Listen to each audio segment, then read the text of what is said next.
Now, ladies and gentlemen, we're moving away from that and we're talking about Nigerian influencer Blessing CEO. Now, she's popularly known as Blessing Okoroko, and she has come under heavy public backlash after controversy surrounding her claims of battling stage 4 breast cancer, which many criticized and now believed were exaggerated or misleading. She initially announced that she had been diagnosed with the illness at times, suggesting it was severe, drawing sympathy and reportedly receiving financial support from followers. Now, with this story, she was granted an interview on Arise, but not knowingly, there was a fellow doctor who was also on the panel who told her that she did not believe everything she was saying because the stories did not add up. Let's take a look.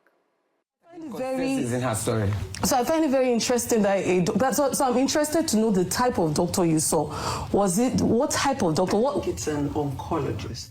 Okay, so now fantastic. So I work in a teaching hospital. We don't send patients to an oncologist unless you have a biopsy, core biopsy result. Well, she hadn't had because usually you start with a general surgeon.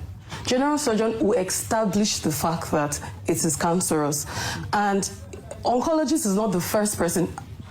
Based on the fact that you even said, the person said it is not cancerous, no doctor will send you. That's why I'm interested to know the doctor.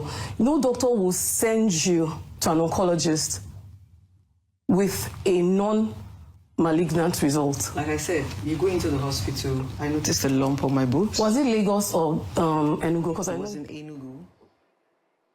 Now, with more development on this story, just yesterday, Nigerian Medical Association came out with a statement talking about the fact that the presumed test results that Blessing's CEO, aka Blessing Okoroko, have been, circulating online, that is her test result, belongs to someone else that is officially not hers.